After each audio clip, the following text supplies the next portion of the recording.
right, one more. Yours is on. All right, go ahead and talk for me. Check, mic. Check. All right, mic check. Mic check. Weird project. We're the weirdos today. Weird project. Weird always, man. 24/7, brother. 24/8. All right. Rock and roll. All right.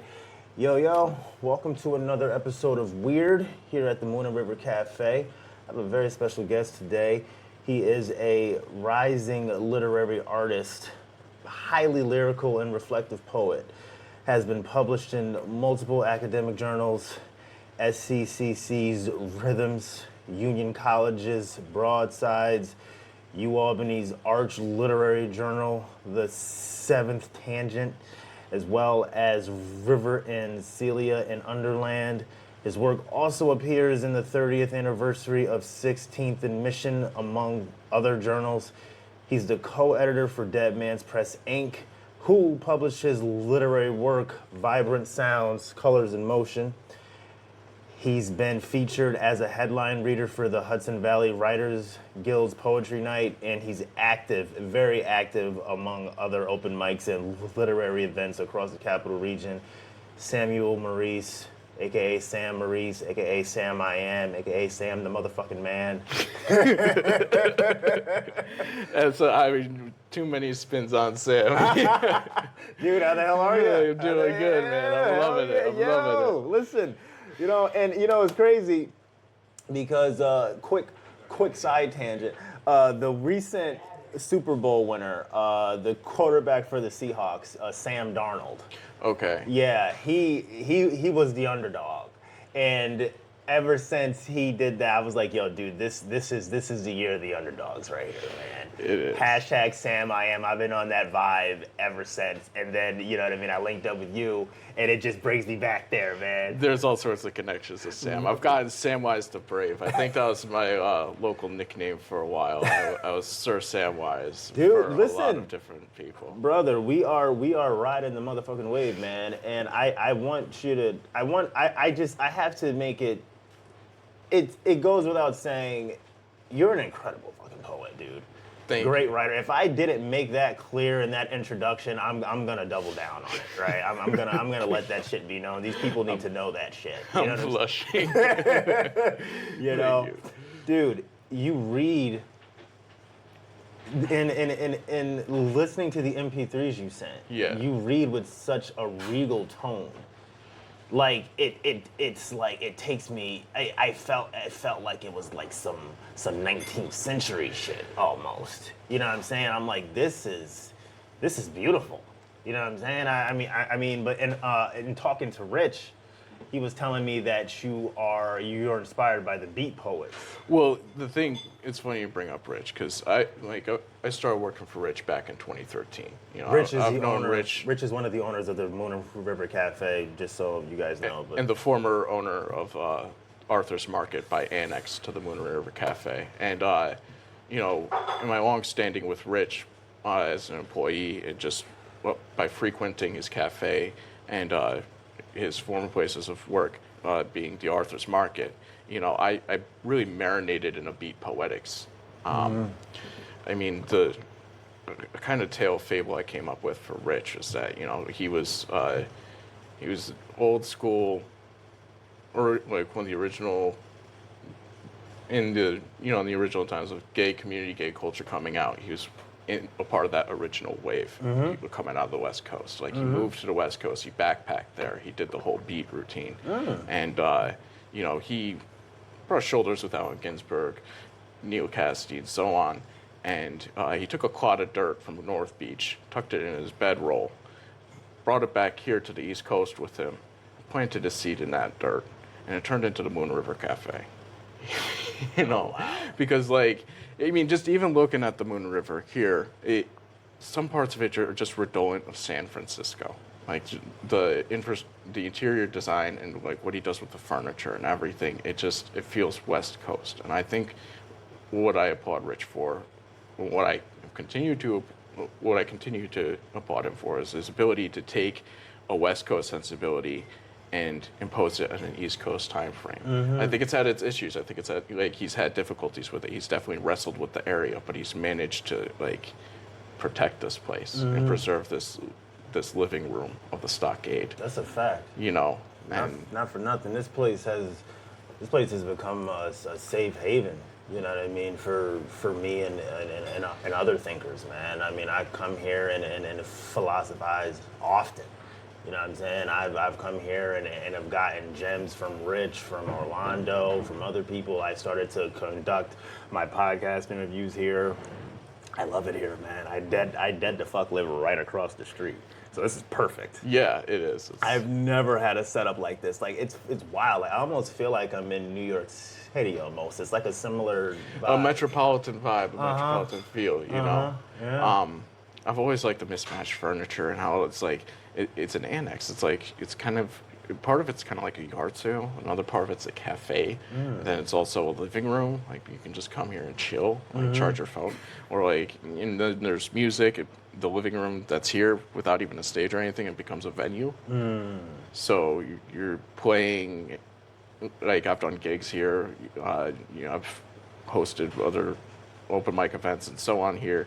And like, you're setting up and you're doing a whole set in someone's living room, essentially. Yeah. So man. I think there's something about that, you know, is surreal. You know? That home away from home. You know what I mean? Yeah. It takes the pressure off. It's almost like when you're performing, it's like you're performing for, like, members of your family. Yeah. Almost. Like, that's what the environment sort of captures, you know what I mean? I mean, my first time doing open mics here, I have a little bit of a background as a musician. Like, I did my own solo thing with the guitar a couple times. I did a featured play set here. I also did an additional set with Mike McIntyre back when he was, I think he played the dulcimer. He played an awful broad banded variety of instruments, including the dulcimer. He did things with the bass, and he had this girlfriend of his who was a flautist, and I think they're now touring the country, not the world, but touring the country in a van. That's the last I heard from them. Rich, what was Mike's girlfriend's name? Mike McIntyre, his girlfriend, the flautist. Do you remember? I'm sorry. If that's off. No, you're fine, Amy, you're fine. yes, it was Mike and Amy. Mike and Amy, they toured, like they've been touring the country in a minivan. They used to, John Silvachek, he did the piano, like he did piano overlay with them, and they gigged together, and I did something with them one time too. But yeah, that was a long time ago. I'm putting a date on myself with that one. That was like back in the new decade, when times were much more innocent. You know, I mean, times never really were entirely innocent, I think, being millennials for us, but it's frightening to suggest that they got less so since the new decade. I mean, now we're grappling with, you know, polarized political frontier and a totally warped cultural landscape, you know. Man, I have my opinions on that. I've actually been trying to stray away from such conversations because I tell people, I'm like, listen, we're in fascism. Yeah. There's there's levels to this. You know what I mean? It doesn't look like it, just because it doesn't look like it did with Benito Mussolini or Adolf Hitler does not mean it's not a thing. If you go through the list of what fascism is, you'll see that we check the list. You know what I'm saying? But you know what? I've been having conversations with people, and I understand that I don't want to be I'm not trying to be some angry revolutionary. Like, I'm trying to like ease those waters, trying to focus on what I can control while also being awakened to what's happening. I feel like that might be a big reason why my literature might appeal to you, because there is a political aspect to what I write, and I think I wrote with the intent that there is no total escape from the political. That's a fact. Like politics is inevitably shaping and molding everything we do Yes, sir. on a regular basis. So I kind of keep the political undertones to like, you know, a dull hum throughout. And I only explicate them probably around like in the third part, at part 3, you know. And even that's something that I like. That's a piece that performance-wise, you know, I don't even know if I can like perform that live half the time. Because when I first published this 23, it was like, you know, 2023, it was like post-COVID. I'm like, all right, you know, I'm gonna keep my performance like apolitical. I really had to do the work of reading the room. You know, I'm like looking at my audience, my venues, like what's going to register, how's it going to hit. I want to make sure that, you know, transparency is clear and that representation is on point and that no one feels like, you know, outed or excommunicated, but a message does need to get across. It does. It does. It's there. I've been going hard with this shit. I've been vocally challenging capitalism. I've been doing all this shit, but I'm just like, dude, not for nothing.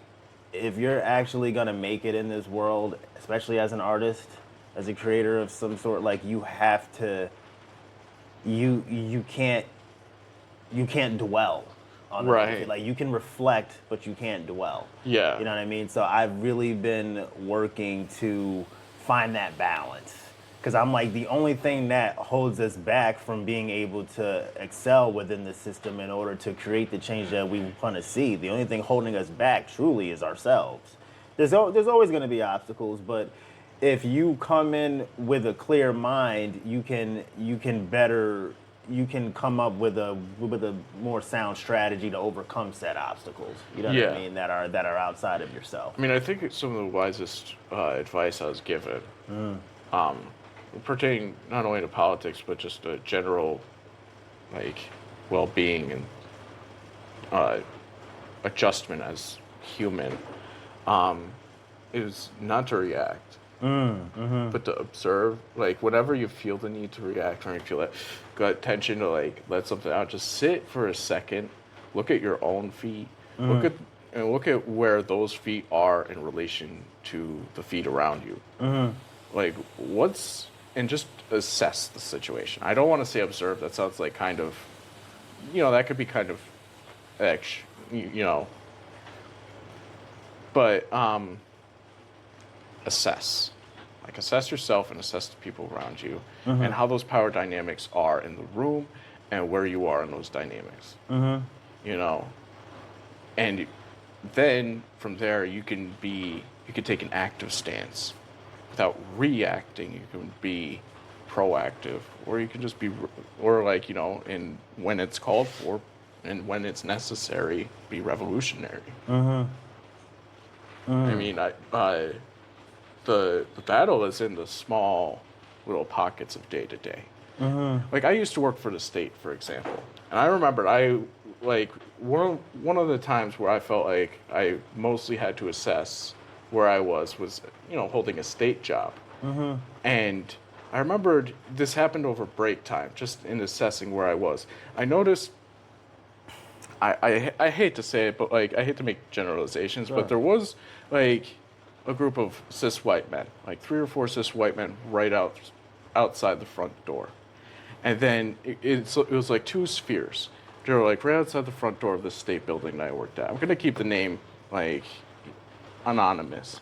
Fair enough. But like, there were like a few, it was always like a cluster of straight white men, mostly. And then there was like another sphere over by the tree. There was like a tree growing up. And that was a little bit more inclusive. And that was a little bit more integrative. There was like black and BIPOC folk, they were smoking, hanging out. There were like, you know, gay kids there. And a lot of women chilled there. They felt safe. And it just seemed like a little bit more inclusive. And the more that I paid attention to these dynamics, it seemed like there was always at least one or two brave people in our office setting who knew how to break up that white male solidarity more and more. Okay. You know? And this all happened on the stratum of the mundane. You know, like, and it's when I became immediately aware of two things. First, that in the history of like state buildings and people who work in cubicle settings, that collection of white men is like potentially harmful in that particular area. Like that is someone's day in and day out. People have to go in and out that door, and before they enter or exit the building, they have to like, there's at least in some way a passive or active engagement with this group of men there. And there's something to that. You know, like I noticed that. I'm like, that is really, like, I don't want to say interesting. It's like kind of scary. In a minute, like just to put myself in anyone else's shoes for a minute, and to think about that, and that happens totally on this, like I said, on the stratum of the mundane, and we can do little things here and there to just like break that up. Like, let me do something different. Let me like break from that solidarity, you know, and like talk with the other folks here by the tree for a little bit. Let's see what happens, you know. That's like one of the things that I noticed, just as far as observation and assessment goes. Fair enough. You know? That's real. Hold on a second. I just want to put a quick pause in that because I want to check this. Because...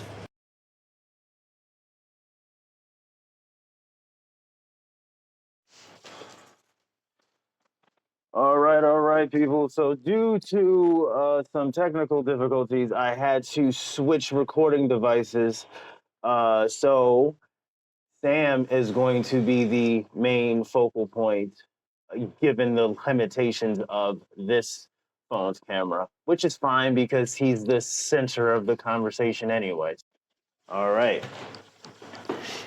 Here we are again. So to dive into our dialogue deeper, working in reverse, so to speak, what experience from your childhood shaped the way you see the world more than anything else? Well, I think the experiences that come most readily to my mind is being the child of a therapist. Two therapists, technically. I mean, both my parents were in social work, and my father worked for the state. You know, he was case manager for the state. And again, not trying to disclose any office settings or so on, but you know, he did various jobs both with Schoharie County and with Schenectady, and with the stories that he'd bring home, everything from the stories that he'd bring home to the table to you know, even some of the things that my brother and I witnessed and experienced proximally through him made kind of inspired a sense of social consciousness at a young age. I realized just the level of difficulty that and struggle that was very alive in Schenectady. You know, and it was I don't want to say humbling. People say things are humbling. I don't know. Humble is a tricky word, you know. But like it was a sobering. I think it was like a sobering moment to realize, like, how power dynamics work, how structurally disadvantaged people are. And you know, I think by virtue of privilege, we're seldom asked to look at those things. And to see that and to hear about that and to realize that, I think really shaped and molded my perspective, my point of view. I mean, and ironically, I mean, what some might consider like an irony is that like my parents were divorced. I was cognizant that my parents were separated, and I think from going house to house and going from placement in like Rotterdam to place in Schenectady back and forth, there was like a shit between, like, these are two therapists that are split up. So like you can put that in context. It's like, you're going from like a suburb to an urban area to a rural area back to an urban area. Like that was, um, there's a lot of displacement and movement going on. That's kind of what, I don't want to like hark back to the work, but like kind of informs the title a little bit. Vibrant sounds, colors, and emotion, almost like a neurodivergence overstimulation of ADHD. To out myself accurately and aptly, ADHD and attentive. But I mean, I feel like I'm right there with you, honestly. yeah. Yeah, one's right. So how old were you during that period? How old was I? I mean, there were. It's. I mean, span. I mean, from like the time that I was like, 4 or 5 years old to onward till I was like in my teens. Yeah, because it's. I mean, It seldom do you hear about people coming from, privilege who early on experience that awakening that lets them know, like, just how much of a gap exists between, Yeah. you know what I mean, you and others, you know what I mean? And it sort of creates this whole us versus them mentality, you know what I mean? And it's just, I think it's fascinating that you were able to come out of that, you know what I mean, so early on. You know what I mean? You must have been so much more advanced than most of your peers, I'd imagine, in school. I mean, the bad news is that learning prejudice and learning bias Mm. starts so young, and the good news is that we can start unlearning very young. I mean, like I can remember, I can remember like just sitting in the back seat with my older brother, and he'd start calling me out for stuff. It's like, buddy, don't say that. Like I had my older brother was like a good mentor in that regard. Like he'd say that's ignorant, that's stupid, don't say that. Um, and that was kind of an early on. Oh my God, I'm starting to get emotional. That was like an early relationship I shared with my older brother. Who, went back and forth house to house with me. You know, and like I can remember like getting called out young and like learning like unlearning these things young. And getting called out young. Like, well, yeah, what do you mean exactly? like anything from like um riding in the back, like we'd be riding through like downtown Schenectady or something, and like we watched something on TV about like gang affiliations, and like you know, uh, one of the first things that I said, I was like, Jonathan, what if there's a bunch of gangs out here? And Jonathan, like my older brother, Jonathan, he said like, dude, gangs hardly exist around here. It's not even that bad. Like it's all hyped up. Like he called me out for that, like when I was like 5 or 6 years old. And I just like it stuck with me. I'm like, and like things like that, you know. You got a little, you got a little emotional. Is Jonathan? Is he still with us? Is he still good? Yeah, he's actually a high school teacher. Okay, okay. Yeah, and didn't- not high school, middle school. I'm sorry Okay, about that. okay. I didn't know if you were reminiscing based on like We went. of loss or. We have a dynamic relationship, my brother and I. We went through the thick and thin of it. I'm now an uncle. I think that I can say there's been a growth in our. Now that I'm an uncle and he's a father, there's been a shift of paradigm for the both of us. Okay. We've had periods of time where we butt heads or we struggled. We had periods of time where we were like best friends and talked every day, and it's just, like just going back there, that gets kind of emotional, like that. Yes, yes, yes. The guy's been with, like, you know, Fair enough. When did you first realize words could express something you couldn't say any other way? In elementary school, I used to hide. I was pretty introverted when I was younger. I was pretty shy, and I figured out that words, books, it's kind of an escape route. Like I mean, I always got like kind of caught up in like socially awkward situations and so on. And I had a little bit of a difficult. I was coming from a different background from my peers, and it was difficult for me to like really be on the same wavelength as them all the time. So I kind of dealt with that Mm-hmm. with notebook and pen, and I figured out like this privacy, like in a way that um in a way that didn't command too much space.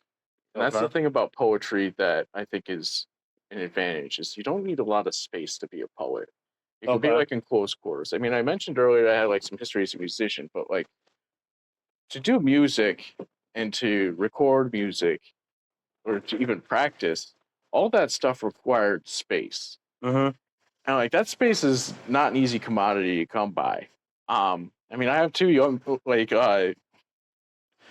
like growing up, I always had to fight for a space to practice the violin or Mm-hmm. practice the guitar. That wasn't ever really like given to me. Like I had two little brothers who would come in mid session and like interrupt and like just be annoying or whatever. Or I had parents who were just like, couldn't put up with it or like, we need to go to sleep. It's too loud or your playing's just too bad because, you know, regardless of what myths people entertain, uh, very little of like being a musician is natural. It's all practice. Like mostly it's practice. Mm-hmm. Mm-hmm. Um, and the only way you're ever going to get better is to practice. So, uh, for parents of musicians and family and friends of musicians, they all know that there was a bad period. Fair enough. you know, and that is kind of what uh, that space was always hard to fight for. I think is the point I'm trying to drive home here. And I Mm-hmm. didn't need that with poetry. I could like be on the bus, I could be at the corner of the playground, I could be in my room, and like all the sounds of music could happen in my head Mm. in like the space of quietude. And all I had to do was put them on paper. You know, Mm-hmm. all the noises in my head could go on paper that way. Fair enough. It's funny because I think I have a similar ideology regarding words, uh, just presented in a different way. Like, I've always been the guy that would do too much. You know Right. what I mean? Just the only child, just wilding for respect, just doing ridiculousness for attention and shit. The beautiful thing about words and just about art in general, you are where you're in society, you're condemned for being too much. You know what I mean? In art, that shit is encouraged. I don't give a shit if you're writing. I don't care if you're. I mean, it can be a problem if you're acting, but if you're Yeah. writing or if you're painting or whatever, even if you're acting, because there's balance. You can overact just like you can overwrite. But the point is when the emotion is genuine, you can take it as far as you need to. You know what I'm saying? It doesn't matter how deep it gets. There's no condemnation here. Right. The deeper you can go with what it is you're trying to express, the better the message is. You know what I mean? It's hard to do that in real life. You know what I mean? You go too hard, you might find yourself in cuffs. You feel me? Yeah, absolutely. You know what I mean? You fuck around, you might find out. But on the paper or on the canvas or behind the mic or whatever, that shit is like, listen, that's gold. That's the ticket right there. You know what I'm saying? It's that fearlessness to just fucking go for it. Like you're feeling rage, you're feeling euphoria, you're feeling lust, you're feeling whatever. Dude. Just ride that shit to the moon. You know what I mean? Nah, man. It's beautiful. Beautiful. Thank you. What challenge changed the person you were becoming? What challenge she called me? um, you know, I feel like it's such a cliche thing for like a poet to say. Probably heartbreak. You know, I Bro, mean, I'm right there with you. We can get into you this. know, I mean, like, it is such a tired trope, though. It's like, the high school falling out girlfriend. Like, I suppose in just the state that I was and the turbulence that I was coming from, I had a lot of like neuroses, anxieties about me. Like to this day, I still gotta like, go put them in check. Like I see a therapist, like all Me and you both. disclosure. Me But and you both. you know, I like my high school girlfriend and I, like in my head, and in my conception, I think the conception we shared at the time was like it was not acceptable if anything happened where we broke up, or like we didn't see our relationship through to like the full crystallized long run.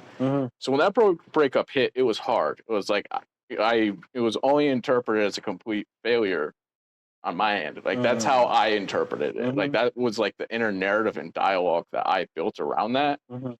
And the message I was getting from the universe at the time was like, chill out.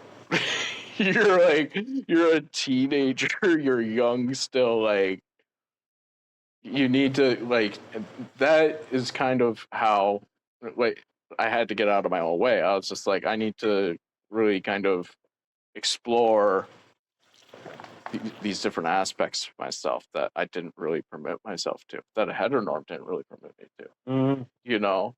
I kind of just needed to break out from that a little bit.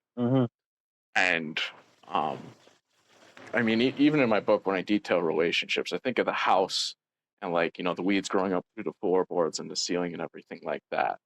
And a relationship being that way, where it's like there's the problems or the arguments and all the little incompatibilities are just like weeds growing up through the floorboards in the house. It's like it's all over the place. And you kind of got to just like break from that. You gotta get yourself out of that snag in a way.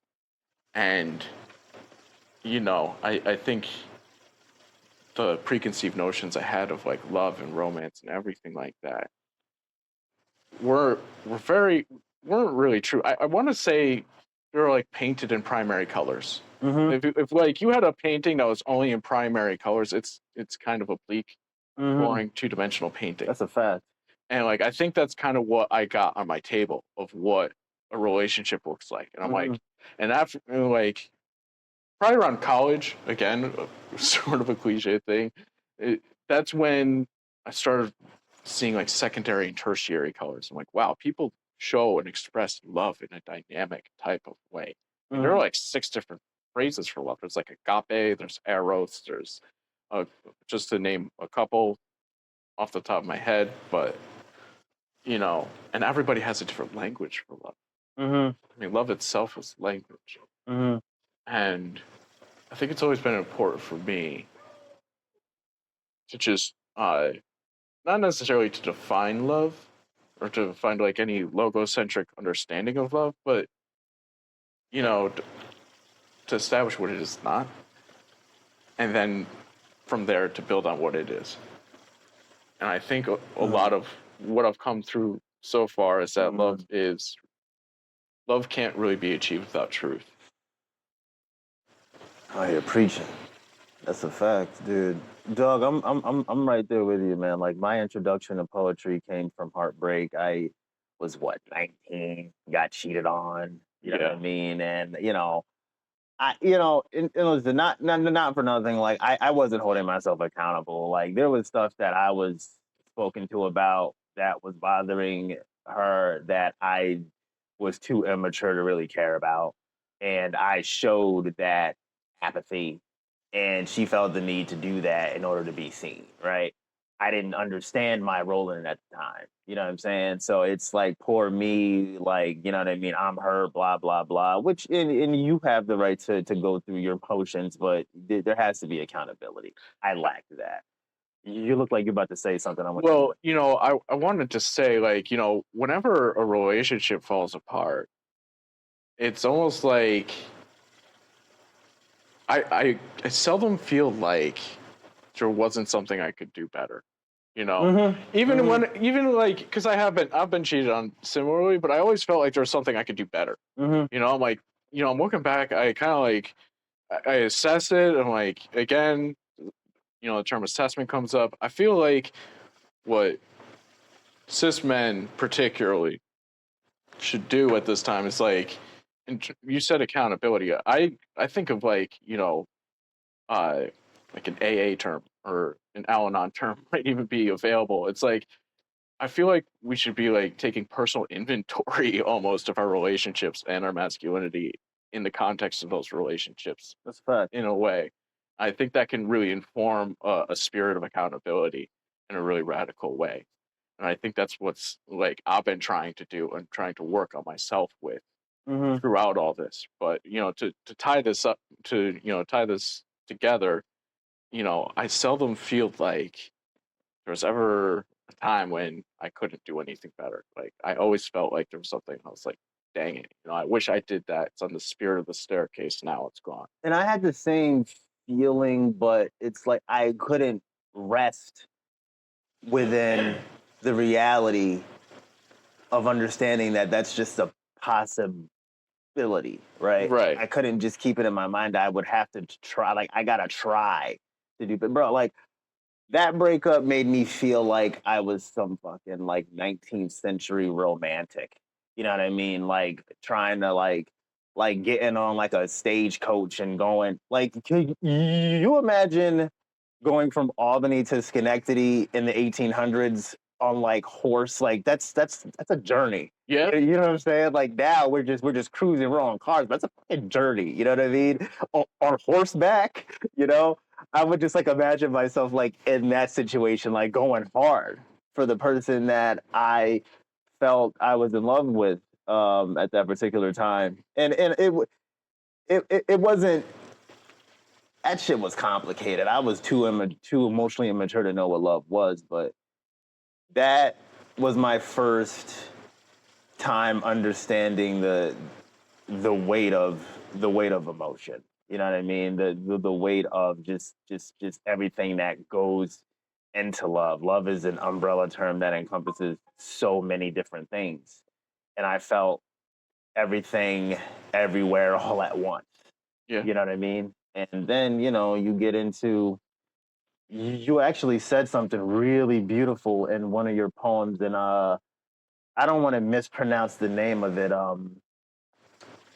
Ariadne? Ariadne, yeah. Yes, man. You said the trick is to stop searching for it being love long enough for it to find you. Yeah.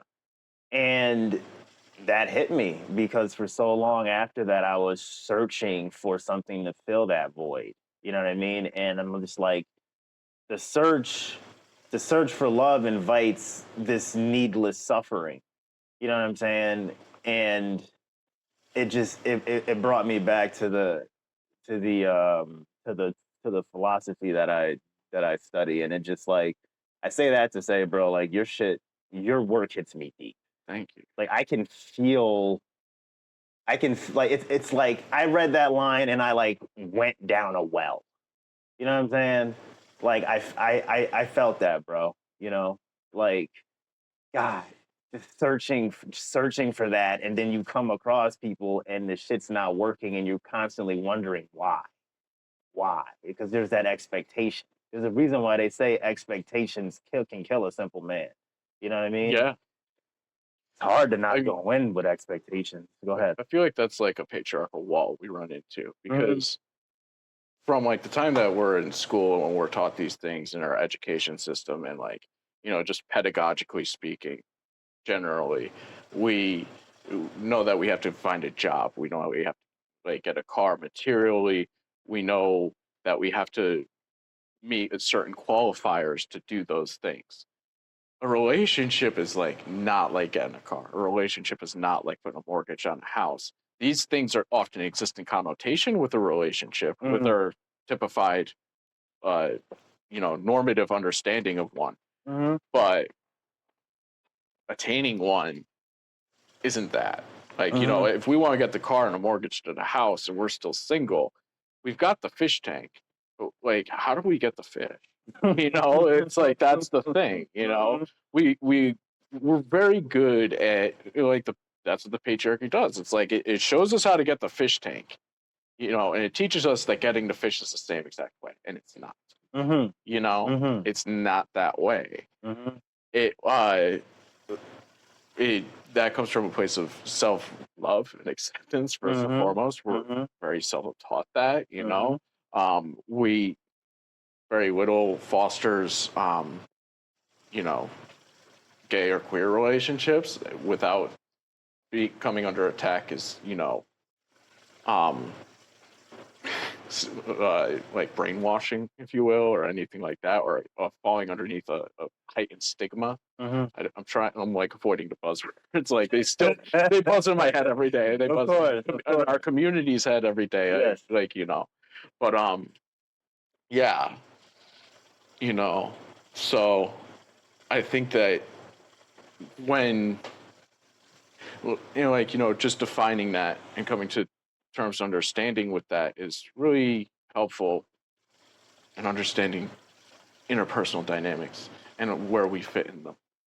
That's a fact.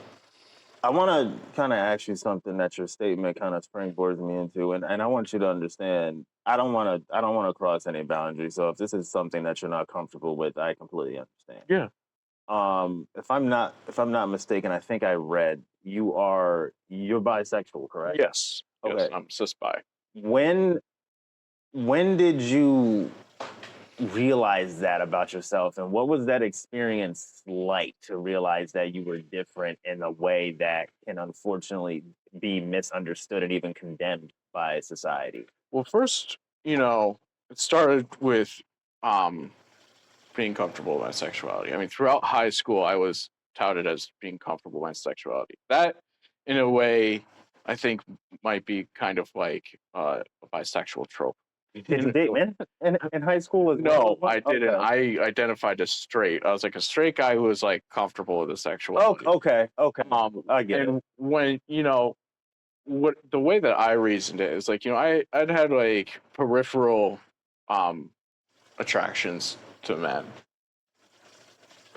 come up, and I as I discussed and was re-educated on this as a middle schooler or a high schooler was that'll happen. It'll come and go, but if it happens a little more, you should probably pay attention to it. Yeah, that's a fact. That's a fucking fact, bro. You got that right. and I feel like as such, the heteronorm included like different ways of identifying. I don't want to say like gay moments, I suppose, with other men where like, okay, like I felt a little bit of an intimacy or an attraction to that guy for a little bit, but I wasn't like gonna go the extra step in any way. There was no feeling prompting anything more than that, and that popped up in like high school with me a couple times. And, so there was first that feeling. And another way I wanted to check this was like, it's not typical we run into gay men. Like I had limited experience with gay men growing up. Yeah. And like just being in the presence of just unparalleled gayness might be a thing. It's just like you might not even feel anything for that guy. You just don't really quite know how to socially. You haven't been socialized in interaction with gay people too much.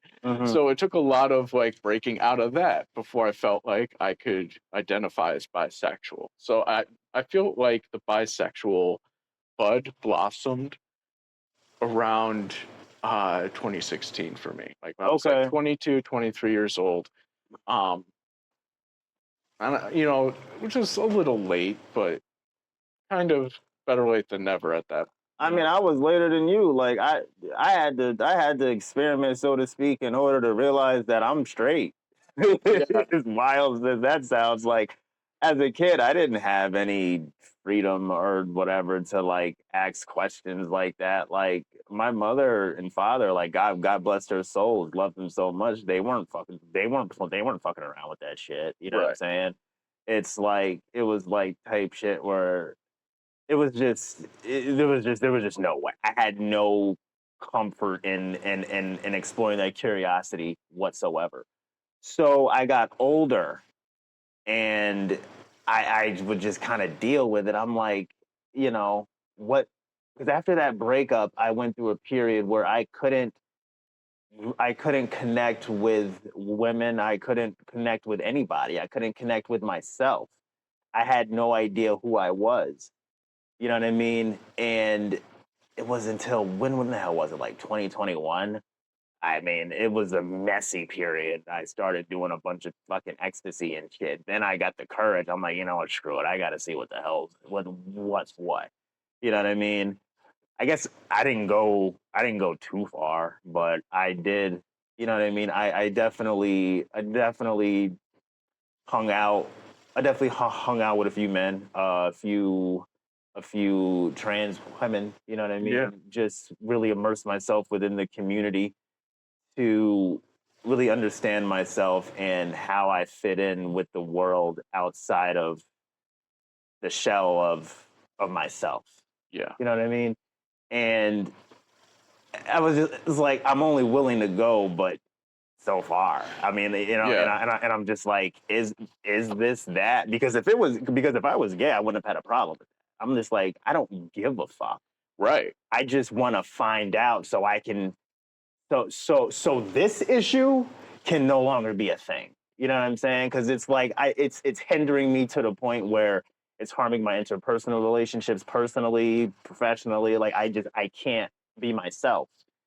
You know what I mean? But once I found out what it was and found out exactly where I lie, I'm like, all right, you know what I mean? It is what it is. But that was a necessary period, and I'm glad I came to that comfort. Like you know what you know when you know it, Yeah. you know? And It's redundant with like the Andrew Gibson poem. I am what I am when I am it. It's like funny, that's yeah. Yeah, yeah, uh, bro.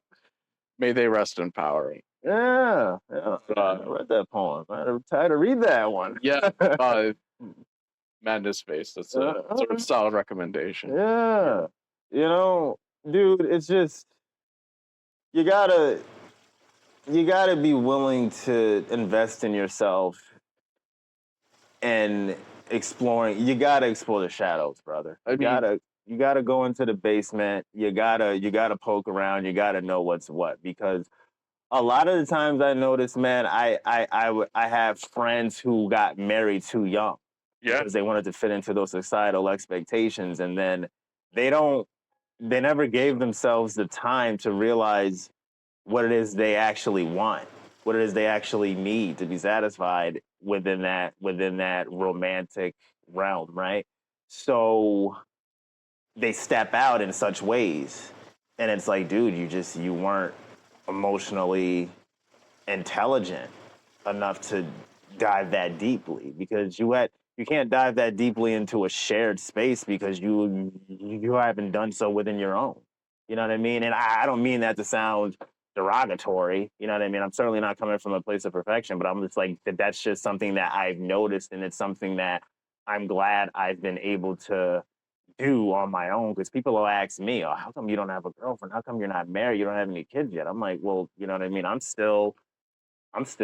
it's just taking the some tone time." deaf fucking questions out there. Eh, Some of those questions, it's like, damn, it's like you might as well just like load it up like a boxing mitt with quarters, just like sling it at your face. It's like, you know, it's like savage. but it's just like, to some people seem to think that life operates on a straight line, and that's just not what it is. And you see a lot of those people aren't really happy. Hell, they're only happy when they're fighting on the field on the weekend as weekend warriors. You know what I mean? Yeah. Out there just bucking shots, letting off cannons and shit like that, running wild, you know? Yeah. Anarchy, you know what I'm saying? Dude, drinking, drugging, whatever the fuck, only to go back to work and fit into rigidity come Monday. You know what I'm saying? That's the only time that they feel happy, but a lot of people call that life. And I'm like, this is not life. Right. This is not that at all, man. And you know, I resonate with your story. I say all that to say, bro, I very much resonate with your story and in my own way. And bro, 22, I was probably what, 25, 26, probably like 26. You know what I'm saying? Just out here, just like fuck it. You know what I mean? Your 20s, your 20s is a time where you're supposed to stumble, supposed to fall. You got to find yourself. It's like your 20s, like you're old enough to know better, but you can still get away with it. You know what I mean? Whereas in your 30s, like, nah, you know, there's certain shit motherfuckers just ain't gonna have patience for that. You know what I'm saying? Like, nah, like you really gotta be, you know. But nah, I mean that experience was really important for me, and I admire the fact that you come from a household of mental health professionals. Yeah. You know what I'm saying? I could just tell in the way you speak, the way you write. I'm like, this guy's operating on a higher plane. You know what I mean? And that's something that I can admire. I mean, dude, just the way you talk naturally. Like when I was fucking listening to your work, I'm like, he speaks with such this regal tone. I said that earlier, and then I'm listening to you talk. I'm like, that's just how he fucking talks. You know what I'm saying? That's how this man speaks. You know, so bro, there's I some. got the tone. Huh? I got the tone. That's a fact. Yeah. You know what I mean, bro? Listen, you know, nah, bro. There's power within you, bro. There's there's depth within you, man. And I just wanna double down on that shit, bro. I fuck with you, bro, for real. Thank What belief about yourself have you had to let go? I mean, inadequacy. Feeling like so I'm inadequate, you know. Mm-hmm. Like without the, I think a great deal of what I started or strove to do in like 2015 was just to pare myself down as much as I could and develop that core understanding of myself. Mm-hmm. And for me, at the age of 21, that was important. And just fleshing that out, and being as honest with myself as I could, and coming to the conclusion that I was inadequate was like the goal. It's like you are adequate, you are enough, and I think struggling with that deep-seated like insecurity that I wasn't enough or was is kind of the recurring theme.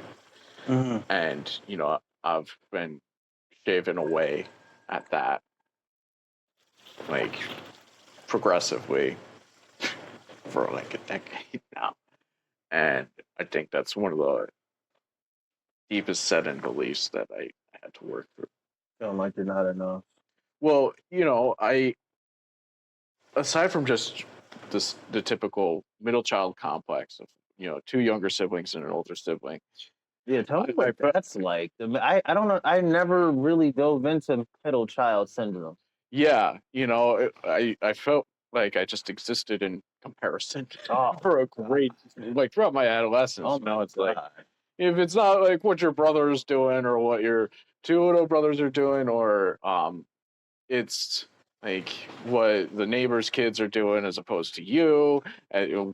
That's the metric that you're supposed to be abiding by. That's kind of, these are the prevailing messages and undertones that I was subjected to, like not only in the house, but like also in class and school settings. Part of that's because I've always been taller and remarkably with like facial hair growing at 15, 16. A grown-ass man.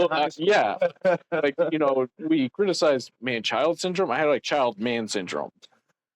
I had the opposite going on. I was like a child man Not for nothing, walking but into class. yeah, when I was younger, we would always clown my one friend Cliff because this motherfucker had a deep voice. He had a mustache and shit, and we were like, man, we'd be like, yo, look at this old ass nigga, bro. Like, yeah. I never understood that. I just thought it was funny. It's nice to talk to somebody that was on the side of that. Yeah, so it's like you know, people would look at me as a teenager. I mean, people would look at me as an adult as a teenager, and I'd have like these adult ass expectations imposed upon me. So it's like I've got this double whammy going on, and you know, I was like an AB student throughout. Like I paid attention. I took school seriously, professionally speaking, but you know, I wasn't like over the top excelling. But I tended to mesh and blend more with like the BC students, you know, or like people who are I don't know, like that stratum of just like we're coming to school, we're like smoking weed on the weekends and like having fun. I always felt like breaking that barrier, like, but it was, but I was limited in my and restricted in my ability to socialize because a great deal of my identity was tied up in family responsibilities growing up, you know, and that was like stultifying for me. And figuring all that out after the fact, like it wasn't. I didn't feel like I socially blossomed until community college. I mean, most of what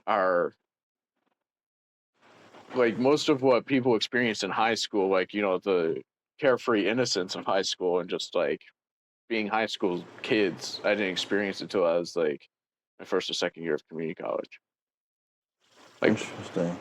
You know, socially, that's what community college was for me. That's when I started to, like, I felt more like a person. I wish I had those experiences when I was in school. I didn't have those experiences in school. You know what I'm saying? Yeah. Like I didn't get those experiences until after. I guess in the school of hard knocks, so to speak. Yeah. Which I found out just 2 days ago during another interview exactly what the hell that is. Yeah. You know, and people say, "Oh, I'm in a school of hard knocks," and I'm just thinking it's just a label for you ain't doing shit and you want to make it sound good.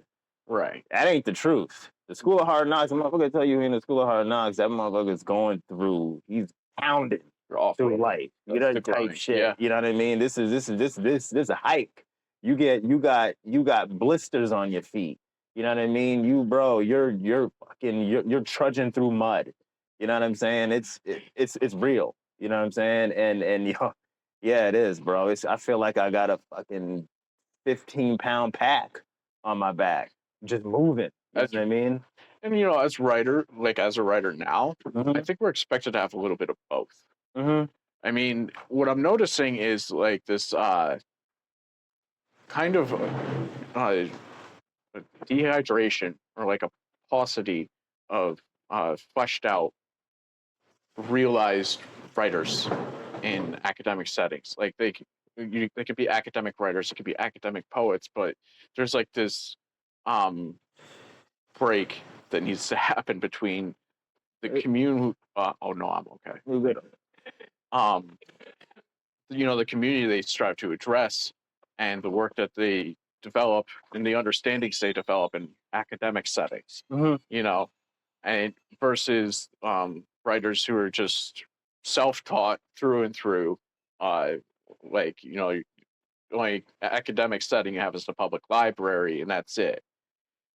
And like it seems to me that there's a big push and pull between those two spheres. I mean, in modernist times, I feel like academic writers was more of a thing. And then in postmodern times, we really developed kind of a jadedness or cynicism towards the academe and academic spheres as artists. It's like, no, if it came out of like a college or academic workshop, we're going to like, you know, kind of throw some shade at it a little bit. But now, like, you know, what is, you know, tentatively labeled the postmodern era, I think we're expected to do a little bit of both. It's actually funny you say that, and it's making me think of like we're both writers. you've been published in literary journals. I've been rejected from every literary journal I've submitted to. Yeah. And it's like I feel like I mean it go I guess my work it goes against the grain because I don't have a formal education at all in literature. I started doing this shit from heartbreak. Yeah. Just from going I learned from the school of hard knocks. You know what I mean? If I earned a literature degree, it was in that university. You feel me? So it doesn't really fit into I guess the confines of what it is they look for, but I feel like it's a mixture of academia as well as a personalized perspective. You know what I mean? I guess my own flair, so to speak. But I don't know. I guess you've been accepted into these journals. I'm sure. I feel like you've probably like judged stuff to get accepted into some places. I've had to like exercise discernment, Okay. between like my work being acceptable or like I want to say something that a magazine or a journal would receive. Mm-hmm. Um, and some like I've done editing work with that, and even if you don't like, I don't want to like, I won't put anybody put like a fatalist stamp on anybody. If you don't have like too much of an academic background, that's fine. Mm-hmm. I mean, a lot of writers I know who are like wildly successful don't have any background in literature at all. It's a fact. But I mean, when I look at the academia, I look at it as a catalyst. Okay. I mean, like the literature that I read, digested, and put under a lens in the university, just 2 years in the university would probably equal like 5 to 7 years if I was just reading in a public library. Because I've done both. I've read in a university and I've taken the school of hard knocks, proverbially speaking. Like I've taken what I call an academic limbo. A little bit more than a sabbatical. I'm like really trying to discern whether or not I want to go back to college yet, or if I can rough this out with the the qualifiers I have. And I did that for my associate's degree. I'm doing it now with my bachelor's degree, like 5 years after my undergrad. I'm debating whether or not I'm going back for a graduate. And that's kind of what I've always done. I've like soaked in the work and like the academic way of looking at things. And then I take it and I'd unpack it and be like, okay, what part of this is going to reach people? What part of these understandings that I got in an academic sphere can reach the guy next to me? That's always been the challenge. That like even in the sculpting of downtown verses, I wanted to see what I could do with an associate's degree understanding of how to make a poem and how if I could reach someone on the street with it. That was the challenge that I was doing. I was like, I want to see if I can like get that guy over there, like with a poem, or like someone just walking down the street. Like that was the challenge. It's like, can I go up to somebody? Can I write a poem on the spot for them? Can I do that? I peep your writing prompts in your stories. I like that. And I want to start doing exercises like that. I mean, bro, the way you carry yourself, bro, you're like a fucking professor. You know what I mean? It's you have the perfect balance of philosophy, poetry. You know what I mean? Bro, like I mean, god damn it, I don't even go back to bigging up the work, but god damn it, you know what I mean? Just while the hell we're on it, man, let me go ahead and get that book right back in the shot right there. Listen, you guys make sure you tap into that project right there, man. It's important for writers to hear your perspective. You know what I mean? To hear everything that you've gone through, because it's tough to solidify yourself. You know what I mean? As a writer within your community, as an actual literary voice. You know what I mean? It's tough, man. So it's important to hear from somebody that's doing it. You know what I'm saying? You're really fucking doing it, man. You know what I mean? You fought through the feeling of inadequacy. You know what I mean? And you're carrying yourself with with confidence, man. You know what I mean? With honesty. Like, you wear your heart on your sleeve. Like, you're a confident man, but you're still vulnerable. Yeah. You know what I'm saying? There's a vulnerable confidence. It's like you come in, it's almost like you come into battle and it's like, I'm scared, but I'm here and I'm ready to fight. You know what I'm saying? Like, you ever watch Game of Thrones? Yeah. Theon Greyjoy. You remember in the end, season 8. Season 8 was shit. Everybody knows season 8 was shit, but season 8 had some gem. Wait, no, was it season 8 or was it season 7? Either it was the season he died. He went into the dead war against the dead army. Was that season 7? I don't remember. Was it Theon Greyjoy or was it Jon Snow? No, this is Theon Greyjoy. Theon Greyjoy. Because I remember the Battle of Hardhome. Like that episode hit me. This is the one where they were going against the dead army. Okay. And Theon went into battle. He was going in and he was so scared. Right. But he was in it. He was ready. Yeah. He was ready for whatever. You know what I'm saying? He pushed through it. He pushed himself. He died at the end. Yes, he died at the end, bro. But before he went in, I don't know if I want to be Theon Greyjoy. What I'm saying is, before he went in, Bran called him. The look in Theon's eyes. Yeah. The look into the well of his fucking soul. Right. That was like, yo, I'm terrified, but I'm going in, bro. This is what I need to do. I'm going. And no matter what happens, I'm good. He told him, he said, Theon, you're a good man. And then, you know what I mean? But what I'm saying is that moment when Theon turned around and looked back at him and you could see into the well of his soul. Huh? It's grace under pressure. That's what the fuck you are. Yes. That's what I'm trying to say. Grace under pressure, bro. Absolutely. Absolutely. I think, one of my first doorway pieces of literature to, one of the doorway pieces of literature I had into, studying English seriously was Farewell to Arms. I think that was not Farewell to Arms, For Whom the Bell Tolls. Mm-hmm, and that character has always stuck with me. Mm-hmm. I think during that COVID pandemic, there are a couple different characters. Herman Hesse is obviously referenced. So there was, Sinclair, oh my God, I'm stumbling over names. Sinclair is the name of the one character in there. That's his last name. And then there's Brother Goldman. Those two characters saw me through the first half of the Trump administration. But Robert Jordan definitely had a place for me.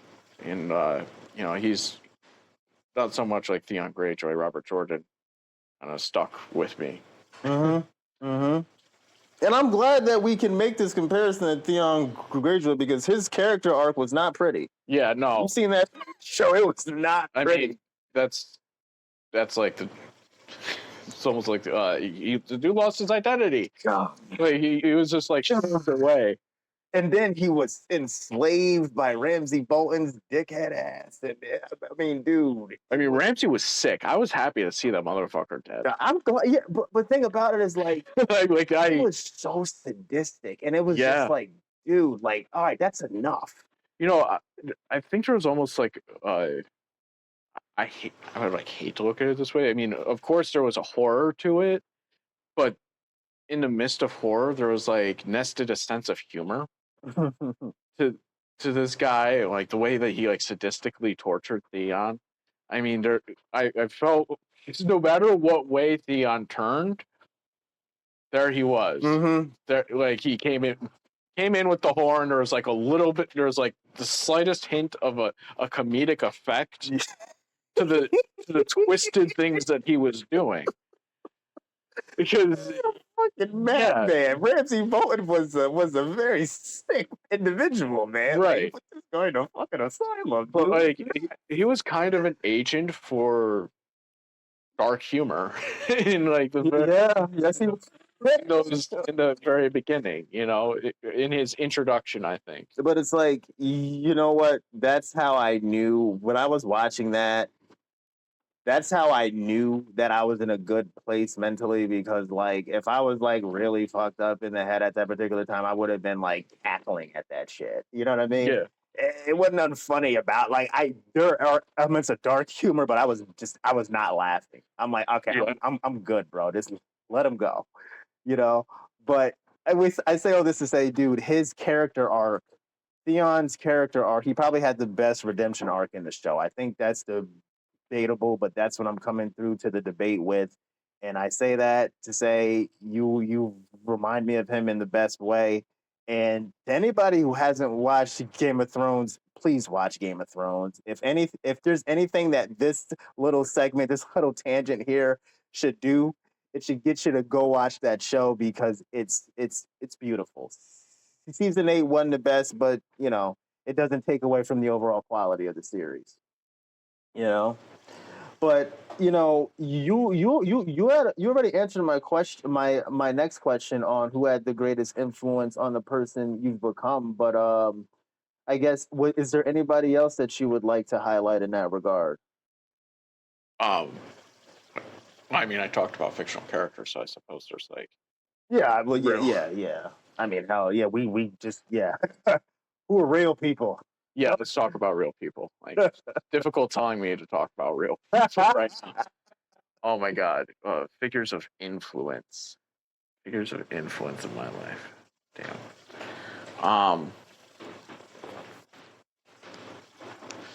You know, I, as an instructor, I mean, I turned to my professors, I turned to my teachers a great deal. Mm-hmm. Um, may he rest in peace. But like Jeffrey Welch, the people who had the most influence on me, I want to highlight this. Were like definitely people who caught me in a liminal spot, in a liminal space, and like in a small pithy way impacted me in a certain manner. I really think that I think that Jeffrey Welch, he's my Native American literature professor. He's one of the professors that like sticks out to me. But I think more so than Jeffrey was Eileen Abrahams. She taught me she really opened the doorways for literature, and um, her passion, like it was contagious in a way. Like I got really into literature after taking her classes. Like, Fair enough. Fair enough. I wish I had like a better answer for bro. Look, don't do that. No, that's a good answer. No, ain't nothing wrong with that answer. If anything, I admire that answer, because I can't say that about a goddamn professor I've had. You know what I'm saying? Well, that's not true. But when I'm asked a question like that, any professor I've had would not come up in conversation. You know what I mean? But though I've had some good ones. I mean, hell, at this point, dude, you asking me about influences. I mean, hell, I could point to the owners of this establishment here at the Moon River Cafe. Yeah. They've definitely been good influences on who I am and who I'm growing into. You know what I mean? But everybody that I interview, you know what I mean, you included, has a role in that as well. You know what I mean? Because when I'm having these conversations for this platform, I'm learning as well. You know what I'm saying? I choose to interview, I choose to converse with people whom I deem as intellectuals. You know what I mean? I don't care in which aspect of it you thrive. I'm just like, this is a person that can teach me something that I didn't know before. You know what I mean? It's like school, man. I wake up in the morning and I'm like kind of like aggy, like then I come and do this, and it's almost like I've like, all right, there's the medicine. We're good to go. That's why it's good to do this shit in the morning. You know what I'm saying? Yeah. Your medicine, Sam. What season of your life taught you the most about being human? Season of my life. Oh man. I mean, I feel like I'm in that season. I mean, from like, that pivotal period in 2015 to I think I'm like, I don't even know if I'm equipped to answer that, because I'm like in the heat of like, I'm in the thick of a pretty tense season of my life. I think on the other end of it, Okay. and like, I'll have to put a dog ear on that one, and we'll come back maybe come back to that one. If anything, I guess, would you be open to describing this particular season? This particular season. Yeah. Oh man. It's a season of like. It's a season, flux reverberation. I mean, just like in the first lines, it's like, I mean, this particular season has just been a time of change, a great big change, a lot from my late teens and early 20s just has like to be put to rest, and it's like we're getting onwards. Just now I'm in my early 30s, and everything in the expanse of time in between. It's like, okay, this was change that needed to happen. Like I mean, I look virtually the same, but there's like internally things have been changed up, and I wish there was more outward expression of that, because a lot different. I feel a lot different, and I mean, there's so few people who like have been there consistently enough to have a second set of specs on, like, just the dynamic of who I was and where I was and who I am now, that were there for it. But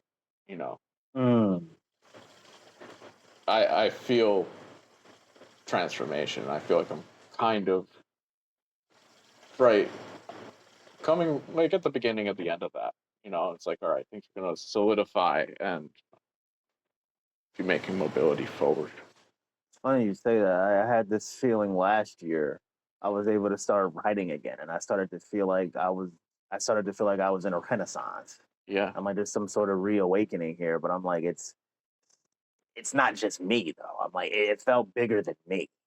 You know what I mean? Like, this drew me to, like, I've always loved Nirvana, but I was heavy into Nevermind, but this period really drew me into the In Utero album.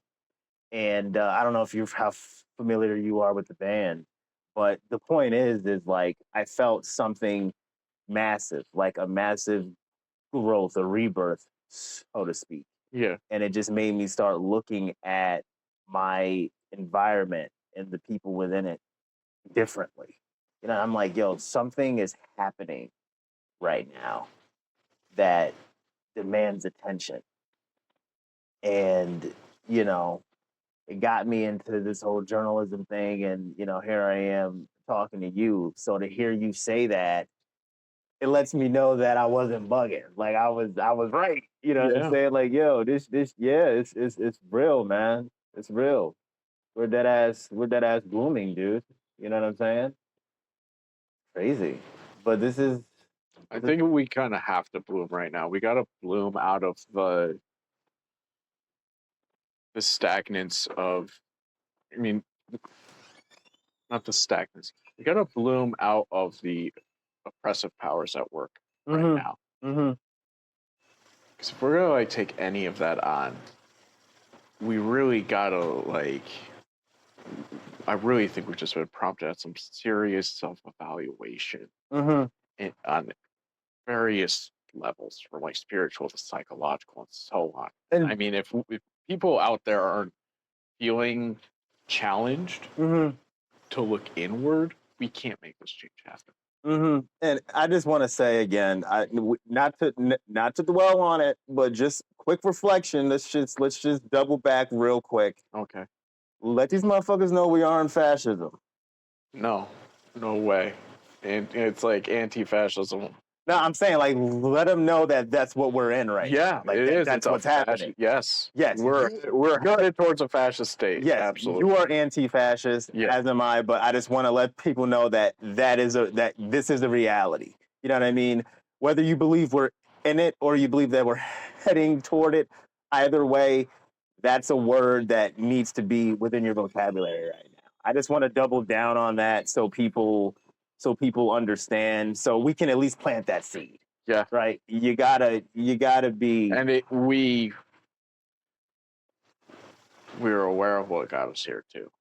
And I want it to be known, like, and I'm thinking back to 2015. Okay, go ahead. Okay. I wanted to like go down on record. I always thought it was important to remember this all started out, how this started out. Okay. How, like, how dare I say his name? How capital T got to where he was. You know, like it was. I remembered it as like a muttered, like a muttered possibility on the internet, something memeable. Okay, like something like that. A lot of that put in a meme and like this kind of underground peripheral internet culture. There was like this joke emerging about Donald Trump becoming president, and it was. I always think it's important to remember where I was in 2015. That was like a joke.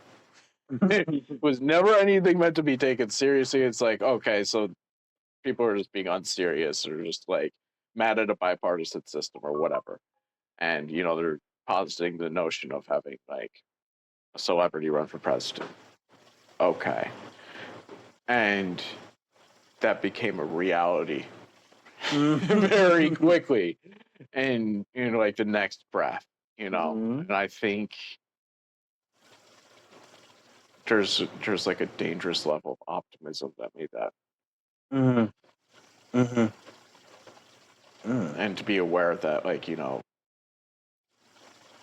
in this country, there's like, I think there's a dangerous level of optimism that went into making him where he is, you know, making him who he is now. Jesus. That shit is wild, man. Like, I think in some way, we are an optimistic country. We thrive on optimism, but somewhere along the lines, there needs to be a little pessimism to bring us back to Earth. You know, no, Because that's a fact. That's a fact, bro. You got to be plugged in. Not too much to the point where this shit like where it's a surge and it blacks out or whatever, you know, but enough to the point where you're grounded in reality. I don't care what side of the spectrum you live on politically or whatever. Just know it's real. You know what I'm saying? Be honest with yourself. You know what I mean? And therefore, be honest with the world. And even if you don't understand, even if you don't agree with what the hell somebody's saying, just listen. Yeah. There's a connecting point there somewhere. Just have the patience to get there. You know what I'm saying? Just because we are on two different sides of the spectrum doesn't mean we can't meet in the middle. It doesn't mean there's no commonality. It's that whole us versus them shit. That's bullshit. Yeah. It always has been, always will be. We need to move in unison. We're all here together, man. We're all playing the same fucking game. I mean, the greatest mistake is when we change the infinitive, when we swap out the infinitive of the struggle with the possessive. You know? Let's talk that shit. Nothing about the struggle was meant to be anyone's alone. It's meant to be shared. You know? This guy, you gotta listen, bro. When the hell is your show coming out? You was there, guys. You are out here spitting, you know?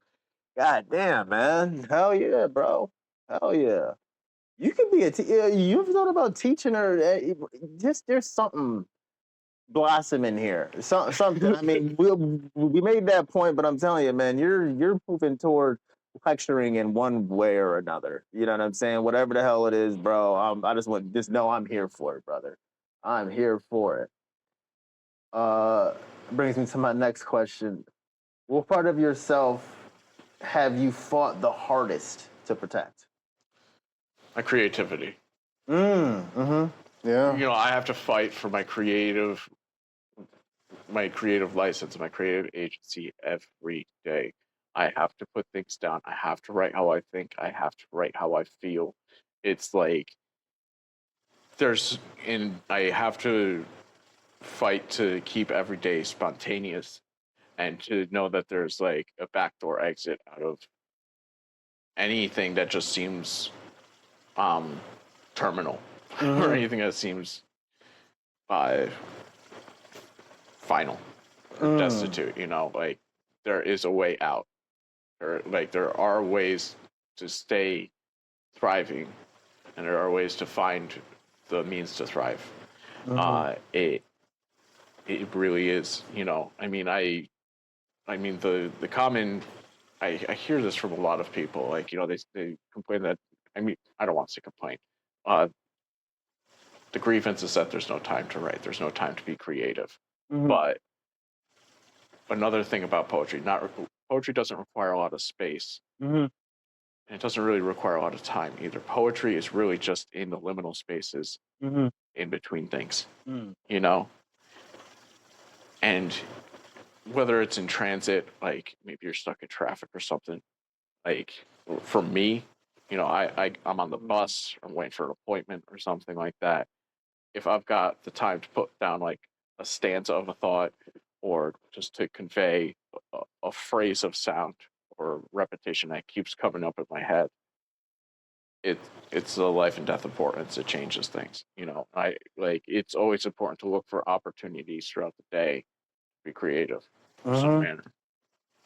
I want to ask you, during the hardest of times where your mind is just completely preoccupied, it's just, dude, you're pulled into the depths of the shit, right?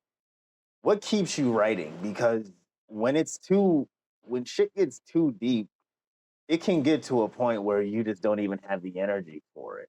What keeps you creative in those moments? What keeps you striving? When I when I grant thinking and when I grant certain thoughts that I don't think are important with some level of importance or significance. I mean, uh, like there were days when I was like so depressed, all I could do is put down like two words, like one on top of the other. That was a stanza for the day. Maybe, you know, I could just write "fuck you," and like put "fuck" on top of "you," and that was it. And that would be like the concrete poem for the day, and that could be like my contribution. But knowing that within those two words was a stanza, and that there was some endeavor towards creativity accomplished with very small effort, I knew I could do more than just that one stanza. It's like shit. You're building a castle, man. It takes time. Hell, it took time to build Rome, man. Shit, you know what I mean. At first, you start off with a brick or two, few bricks, and then you get to a point where that's enough for today. You know what the vision is. You know this is a mammoth project, right? But it takes time, man. It's the baby steps toward the ultimate goal, and it's being comfortable with that. You know what I mean? You've done enough, even when you don't. Oftentimes, we've done enough, even though we're telling ourselves we haven't. Yeah. Just being hard on ourselves. But I feel like the people who are most hard on themselves are the people who have the most potential. People who fucking know it. You know what I mean? But that potential is fucking frightening. It can be. It can be very overwhelming. You know what I mean? Knowing what you're capable of. You know. I wanted to talk about the whole depression thing because it brings me into something that I almost overlooked. You mentioned Al-Anon earlier. Have you ever been in that? Yeah, I've been dipped in and out of. I've been dipped. No, I was in Al-Anon for a little bit. Like I kind of wove in and out of it. Al-Anon is a little bit more relaxed from the sense that like for AA, people need AA. Like they need to be there, you know. Yeah. Um, I mean, AA is like the salty spittoon, and I always felt like I was in. Yo, that's crazy.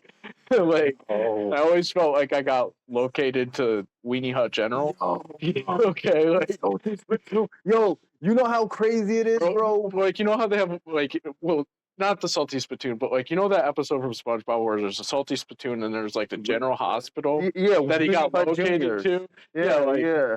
Weenie Hut General. So like, you know, there's Weenie Hut General. Yeah. There's like that's like Al-Anon. I always felt like I was like in Weenie Hut General. It's like, you know, there's AA people, they're like fleshing out hardcore shit. They're doing like all the horrible things they did while they're using and everything like that. And then I'm like in Al-Anon, I'm like a parent or I mean, I'm a friend.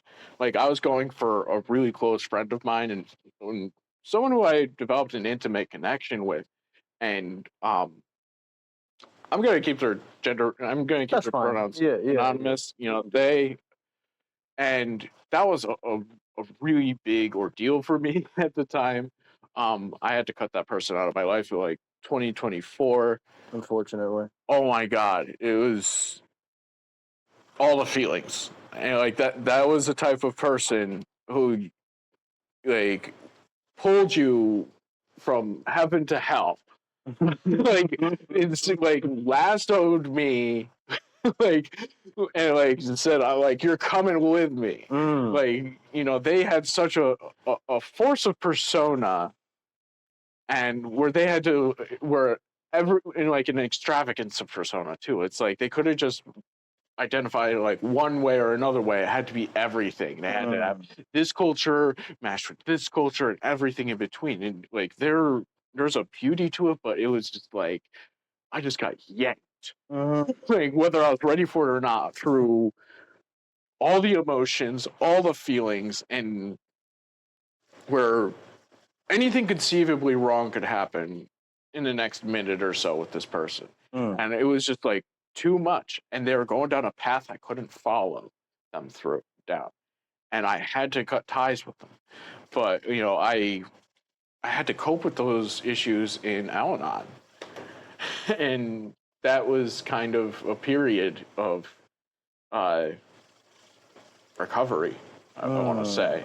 You know, I mean, 'cause everything about me was trashed after that person. I mean, like, I had credit card debt that I didn't have before. I had, you know, all sorts of, you know, things that I had to process. I'm like, The fuck? yeah. That doesn't have you like, it was wild. Yeah. So let me ask you, what was your drug of choice? I mean, you know, I've had my fun. I Me can't and you say, both. Me and you both. know, I've had my fun. I don't know as though I've necessarily been like need to check into rehab or like, you know, do any outpatient or anything like that. But drugs of choice, I mean, anything that I did, I had a cigarette in my lips. Okay. You mean, you know, Have you done acid? huh? Have you done I acid? have experimented with psychedelics. Smoke cigarettes while under the influence of psychedelics? Yeah. Wow, what the fuck? I've never even thought about cigarettes when I've done any psychedelic, man. That was the last thing on my mind. That's interesting. Yeah. That's interesting. Well, you know, I've experimented. I did what I like to say a little bit of a lot of different things. Fair you know, I guess what's the furthest you've went? Because we know all these things have labels in terms of how society views them. I guess if you don't mind me asking, friend. You know, I think anything in a powder form. Yeah, I'll do it. Yeah, me. You know, like, because here's the thing, okay, with having fun. It's like there's like psychedelics, there's shrooms, maybe like a pill or two. Really shouldn't take pills, but like, no, don't do that. You know, that's kind of a remissary sort of thing to participate in. But when you see a mirror on the table and there's lines on it, when that magic mirror is in front of you, that's like when you've been at the party a little bit too long. Type shit. Yeah. And that's when Albany turns into a different place. I feel like I was like just at the brink, at the precipice of that shift in my life narratives and story. And anytime that I got in that spot, anytime I was there, I was like, it went from like happy and fun to kind of weird. Like attempts on my life were being made, like things like that were happening. And I'm like, okay, I can't. This is like It's too much. This is a point of no. Like if I go any farther, it's a point of no return. Take shit. And I just need to like peace out of this party right now while I can. You bro, know? when you get that deep, man, listen, not for nothing, dog. I had a period where I was really tripping balls on acid, man. And it got to a point where I didn't trust anybody, and I thought motherfuckers was trying to kill me. And I'm like, yo, this is too much. Yeah. This is like some delusional psychosis shit. I need to lay the fuck off the sauce here, dude. My manager at the time, I requested some time off, dude.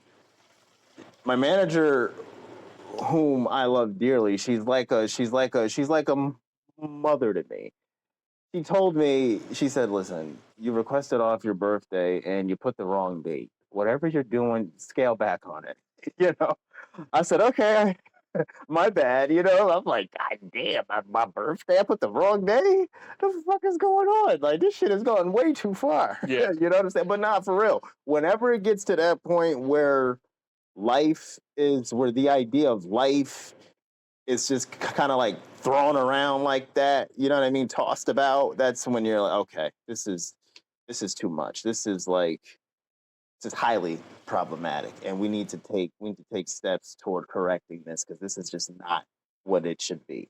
So no, I understand that. Attempts on your life and whatever the fuck. Like, we're venturing into waters that we do not belong. I mean, I mentioned a software underbelly earlier. It's like when things start looking out sketchy, it's like, damn. Yeah. All right, I'm like, we're done. We're in a salty spittoon right now. Focus going on. Like, you know what I mean? Stay away from the ice cubes. Type shit. You know? Type shit. You know what I mean? I think like, you know, step off the red X. Like, this is some insane shit. I think SpongeBob slipped on an ice cube. Yo, I think it said I got covered in boo-boos. That's exactly what happens, man. You out here fucking around, and then you finding out you're gonna get covered in some boo-boos. Yeah. You feel me? That's a fact, bro. God. What truth about life did you have to learn the hard way? Truth about life I had to learn the hard way. Oh man. Damn it. Smoke and mirrors. Like, things are not as they appear to be. Yeah, bro. You know, yeah, like, okay. Yeah, I've run into many a wolf in sheep's clothing, you know? Yeah, yeah. And thankfully my intuition always pulled me out of like crazy scenarios. Not for nothing, bro. The wolf in sheep's clothing. I have this picture. It's my cover photo on Facebook. It's the sheep overpowering the wolf. You know what I mean? I think and you know, to go back to what I said earlier about the year of the underdog, I wanted to kind of test it to see where the conversation would go, but I think you understand the power. Talking to you, I understand that you understand the depth of power that the sheep does possess. You know what I mean? I saw Sam Darnold win that goddamn Super Bowl. I'm like, yo, bro, this is the year of the sheep right here. This is the year of the sheep. You know what I mean? And then you see the Knicks win. You know what I'm saying? You know, and I mean, we just came to an end of the year of the snake, you know? Yeah. Like, yeah. And there's something like kind of Ragnarokish about that. Like, just being at the end of the year of the snake, it's just like, okay, the snake is now eating its own tail. You know? It's the year of the sheep, man. The sheep are growing teeth and like, yo, listen, I'm sick of these motherfuckers eating us. Yeah. Enough is enough, bro. Sheep are growing horns. You know what I mean? Let's rams. Let's get some motion. It's time for some motion, bro. We done. We sick of this. We had enough. You feel me? Fuck that. Yeah. But it's like that scene from Babe the Pig. It's like Bah Ram you know. They're all like teaming up, like, you know. It's where we at, man. It's the time, bro. It's the time, bro. But yeah, bro, it's like everybody's Everybody, people are thinking this way, man. People are thinking this way. It's a common collective thought process, Yeah. and I'm glad that we naturally arrived there. You know what I'm saying? That's fucking dope. When people leave this conversation, what do you hope they understand about the human being behind the poet? I don't even know. I mean, like, um, so much of what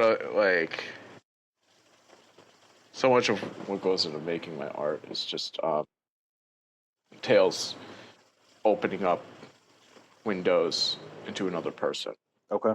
You know, I really think something that I'm hoping people understand better is themselves, or at least finds a conduit or a gateway into the darker, trickier subjects. Mm-hmm. I hope that people not only read when they read my poetry collection. I hope it's like biting into a Lay's potato chip. Like one isn't enough. I hope they go deeper. I hope they start reading Heshe. I hope they start looking at Derrida and thinking about like thinking about aspects of themselves that they may not have thought about before. Mm-hmm. Mm-hmm. You know, whenever I read a work or was riveted by a work that I really liked, I got into another one based upon something else referenced in that one. You know, I always feel like it's like um just that's my contribution to. I mean, I guess Vibrant Sounds, Colors, and Emotions is my contribution to the discussion. I wish I could give you a clearer answer. That is a very tricky question to answer. Fair enough. You know, hey, listen, these questions are designed to make motherfuckers think. You know what I mean? Yeah. So as long as it's doing that, I'm doing my job. You know, bro. I guess what I want, I really do. I'm hoping that people see this as a mirror and a means of exploring themselves. Mm-hmm. You know, after the fact, it's like, Bro, rock and roll, man. Please plug in your social media accounts, man. Any projects you got in the works, any events you got coming up. okay, well, I absolutely have to now. You know. Well, I'm sorry. Are you comfortable with that? Yeah. I didn't mean to put you on the spot, bro. Go ahead, please, Yeah. please. Let us know. Where can we find you? You know, I'm often in attendance at Adonis Richards' Yumi and Poetry, Lucid Voices. Mm-hmm. I'm at open mics all over the place. I guess I'll have to post up which open mics I'm going to now. Yeah, bro. Listen, you know, let them know. I made a sojourn to the West Coast in the attempts of relocating there. I'm here tentatively for the time being. My head is all around the Tri-City area. I'm constantly moving around. I'm in Schenectady. I'm in Albany. I'm in Troy. Nomad. Yes, Yeah. you know, Yeah. absolutely. I am making like for my work with the Hudson Valley Writers Guild predominantly. I'm making TikTok videos. I'm trying to, do social media things so people can follow me on TikTok, Instagram, so on. Are you Sam Maurice on all platforms? Sam Maurice, SL Maurice 94 on Instagram, Samuel Maurice on Facebook, Mm-hmm. and I believe my TikTok is the same. Rock and roll. Rock and roll. And your book, let me get that in the shot again. Yeah. This can be purchased on Amazon, anywhere else. Or you could reach out to me either through like Insta Messenger or so on. I have copies on my person. Typically, I mean, I've got copies on me. I've got about like 30 copies left. There's abundant amount. Rock and roll. Yeah. Rock and roll. Listen, support local artists, please. This has been a wonderful fucking episode of Weird. Sam, you are indeed the man. My guy, bro. It's been a pleasure, dog. Live long and prosper. Fuck yes. Good.